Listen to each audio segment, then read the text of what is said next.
bit about my thoughts. Hey, that was an airsoft gun.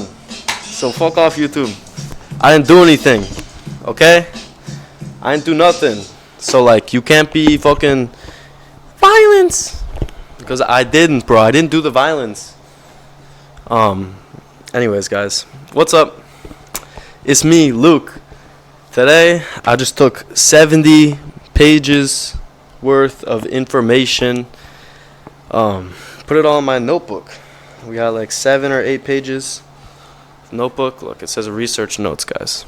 So, we're going to be going over this. I'm going to be talking about a PDF document called The Psychology of Terrorism by Randy Borum, the director of the Psychology of Terrorism Initiative from the University of South Florida. A little bit of background. I do a lot of psych research. I read this document in sophomore year of high school, and I lost it forever. Like, I had it on my MacBook, which I had to give back to the school. And so now I could actually find it again. So I reread it all. I didn't really remember it that well. And I just took a bunch of notes on it because I wanted to cover this. So let's get into it. First things first. You have to kind of erase the idea that you have, the preconceived notion, your concept, heuristical idea of what a terrorist is. Because, I mean, I'm going to go over the research, but you're going to be surprised. You're going to be like, huh? Because this is information, actual empirical research coming from a bunch of countries. And here's the thing, guys. What the news says about terrorists is not true, right? Terrorists are painted as sociopaths for the most part, which I'm going to go over the research, but that's not true. I'm sure when I say the word terrorist, every American thinks of a Middle Eastern jihad, because that's like the idea that we've been given, right? Movies and TV and all this shit, right? It's all garbage, bro. So we're going to get into it. I'm going to try and give examples as much as I can, just so that you can understand. I might use some psychology terms, so if you don't know what I'm talking about, like pause it and look it up or something.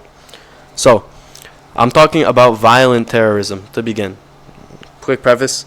So, acts of violence performed on civilian non-combatants to further ideology, religious, or political perspective.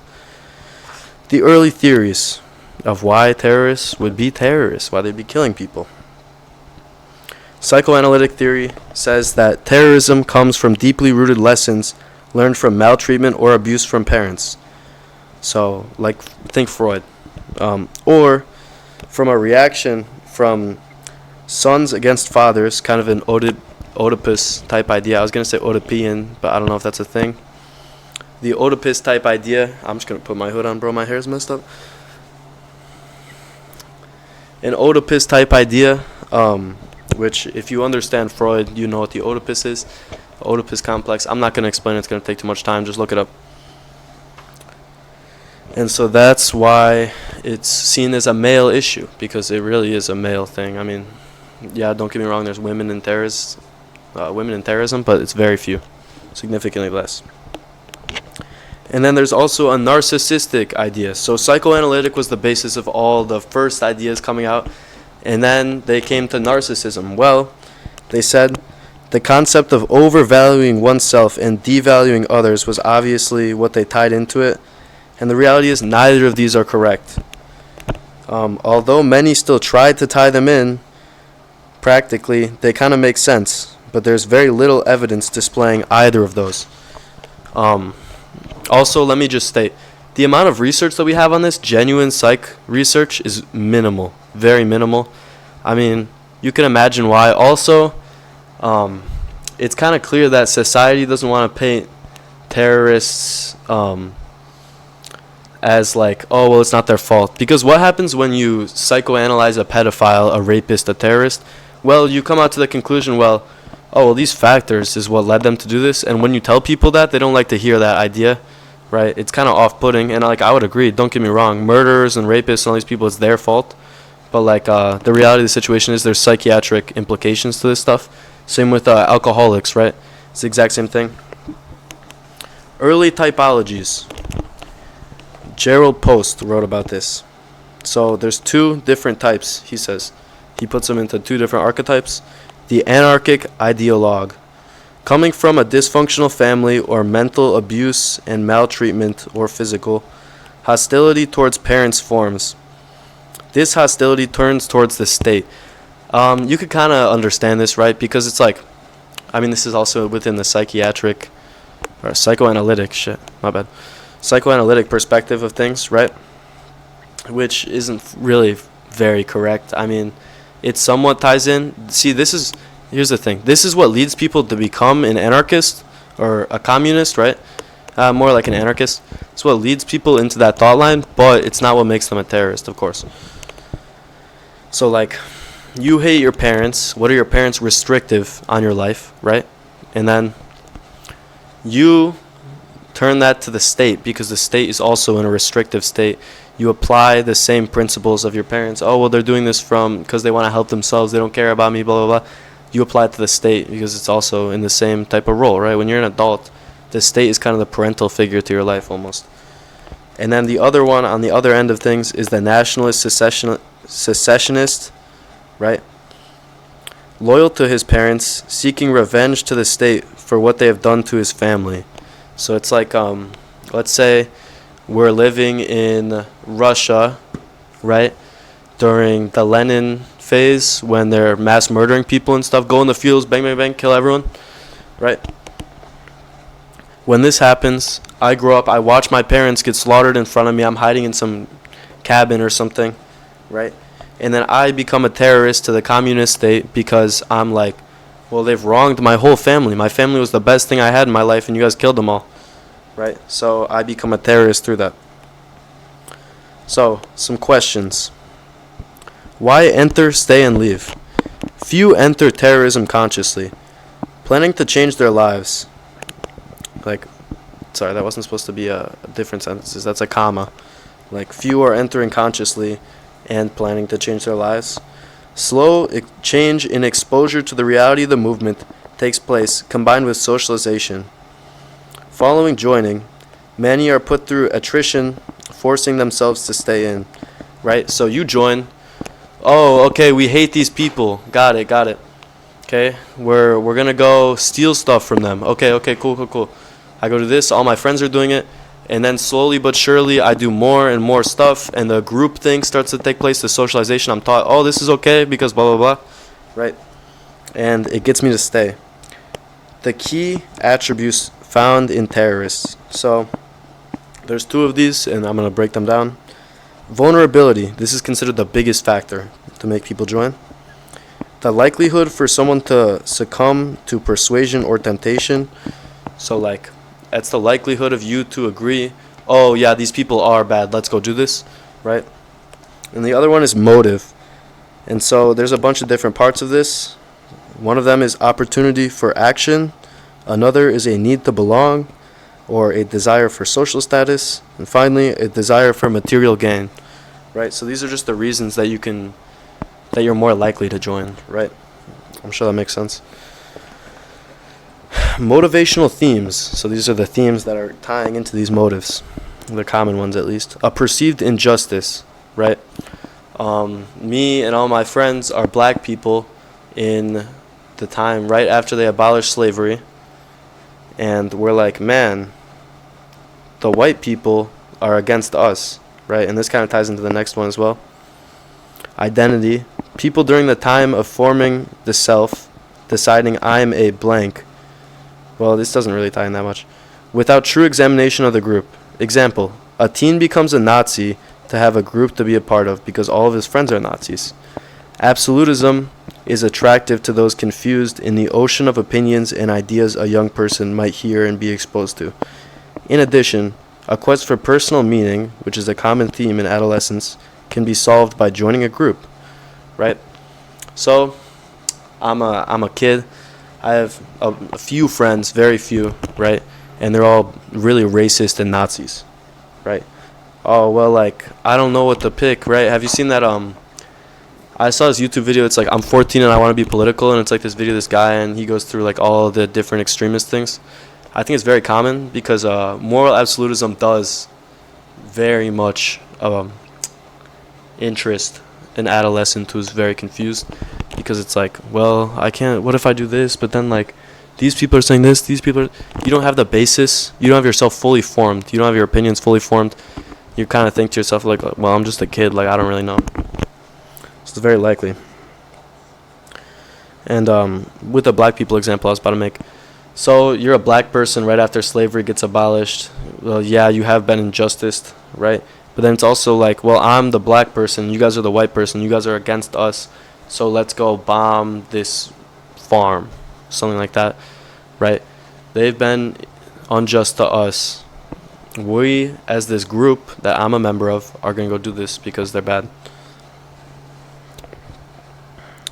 And then the other one is belonging, which I kind of touched on. Those who desire belonging, connectiveness, and affiliation often join organizations. The initial attraction is the family-like principle of the group and the members, not the ideology or violence.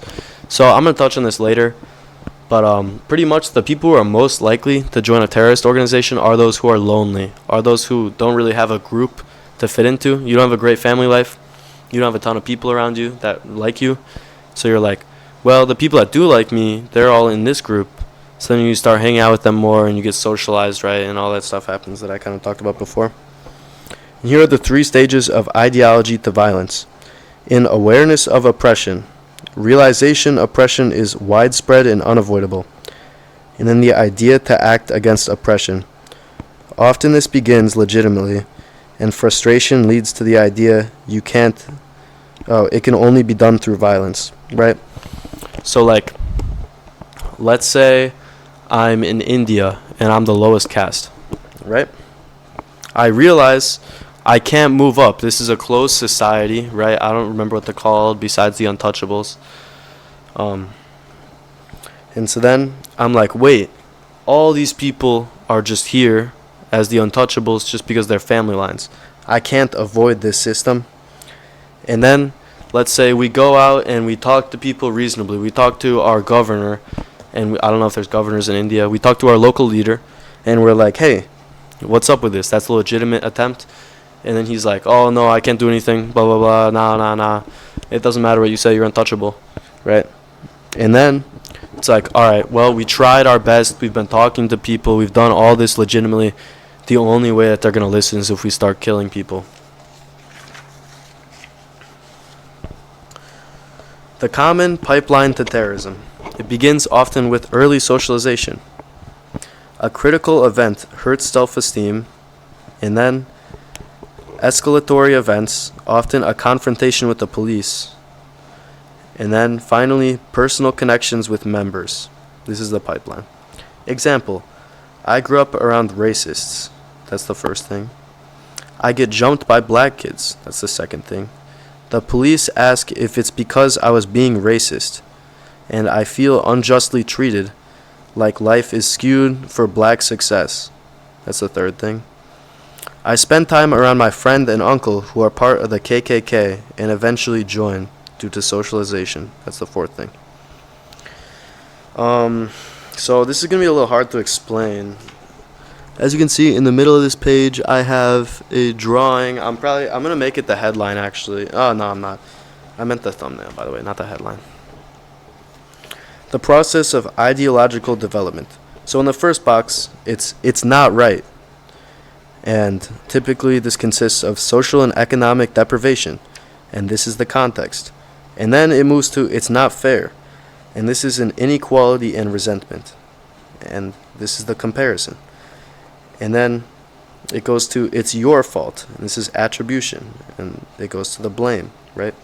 And then attribution splits off into 2. Going upward is generalizing the group of people, you're evil. And downwards from attribution is dehumanizing the enemy, which is the reaction to blame. So now we're going to get into the mental illness part. This is what I love to talk about because it's so incorrect with what everyone thinks for whatever reason. Mental illness is very inconsistent in terrorists, and it is more likely to be insane as a civilian than a terrorist. Terrorism is often committed by the rational and lucid people with valid motives.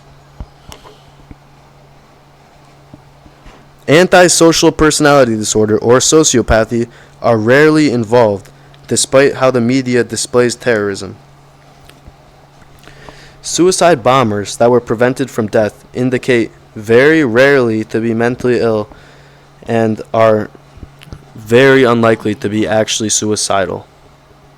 They often view their act as a martyrdom, I don't know if I'm saying that right, like to be a martyr, to die for a religious cause, and that they will be rewarded eternally through their action.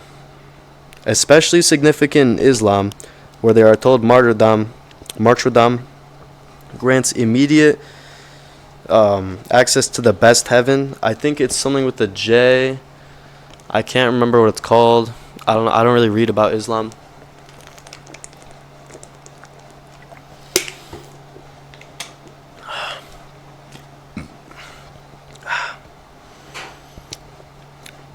Interestingly enough, the family often encourages the act in everywhere, not specific to Islam, as they are often cared for following the loss of the man and granted religious reward as well. Although, that being said, suicide attacks aren't solely religious. The Black Tiger Liberation Movement are responsible for over half of all suicide attacks and are a liberation movement. They're not religious. And get this, this is crazy. Suicide attacks are 3% of terrorism, yet are responsible for 48% of terror-related deaths. And this is the Russell and Miller profile of terrorists. This is from 1966 to 1976. Age average of 22 to 25. 80% of operations are led and just run, like just overall are men. That's why I say he all the time, because it's almost always men. Most of the people are unmarried. Most of the people are of the upper and middle class, which is interesting. You wouldn't really expect that.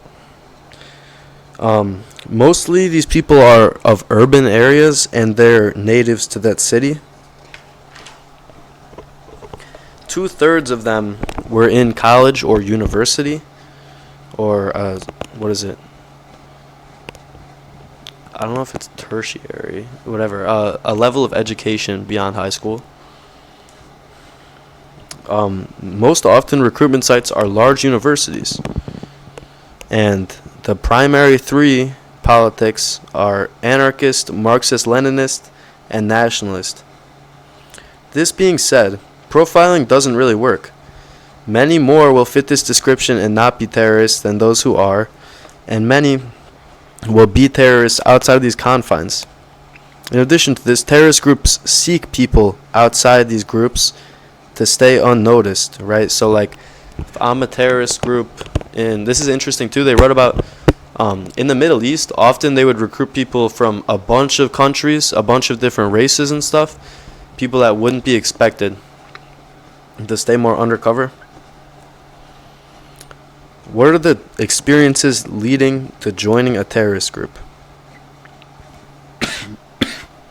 So this is going to be the factors that create a vulnerability in motive. A history of childhood abuse, themes of perceived injustice, and themes of humiliation. So when these are spanned over a long time, it creates the vulnerability in motive, right, which I'm sure you can imagine. What cultural things play a role in terror?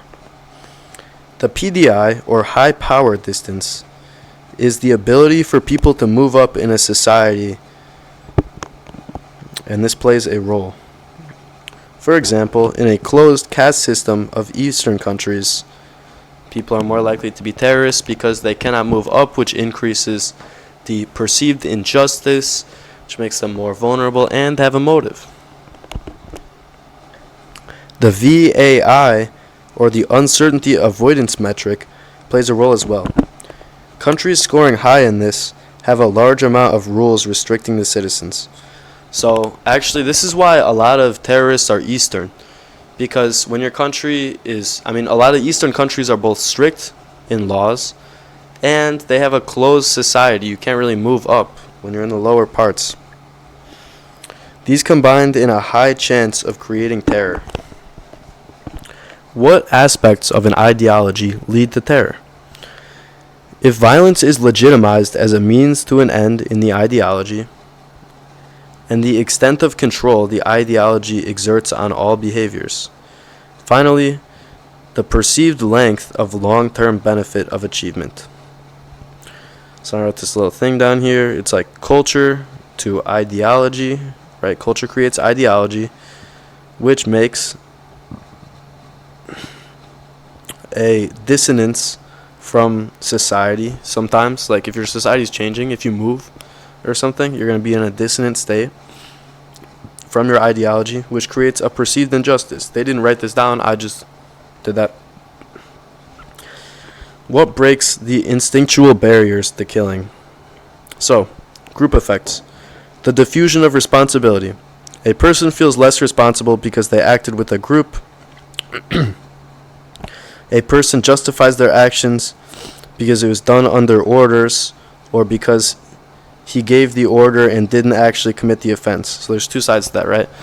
Let's say Milgram's shock experiment was real, right?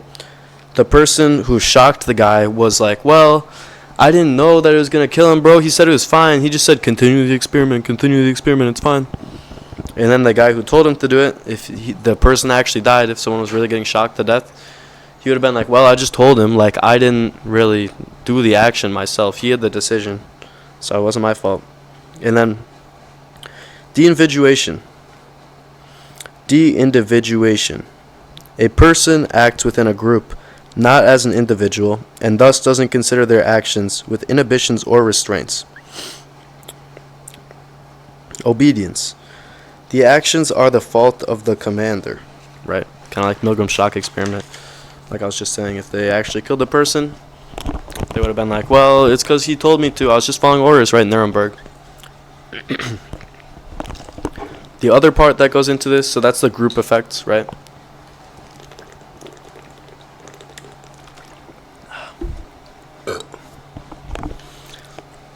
Is the cognitive readjustment that must be placed on these people.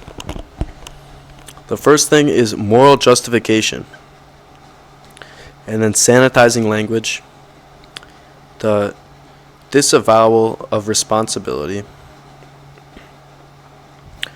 Minimizing injurious effects of actions mentally. Blaming victims and dehumanizing victims. It emphasized that the three most important were moral justification, blaming victims, and dehumanizing victims. And then here's the differences between new and old terror. New terror often stems from a religious belief, deadly, fanatical.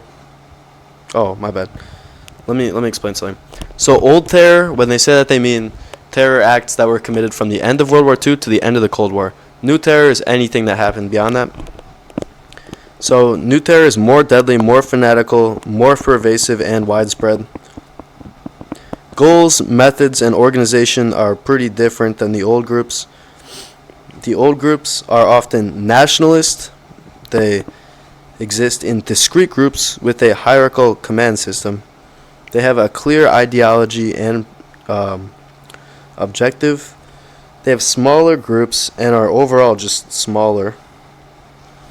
Specific targets for symbolic value versus the new groups target for maximum killing.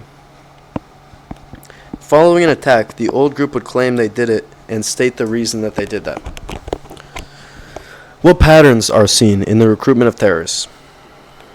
Focus on areas where perceived injustice and deprivation are the most.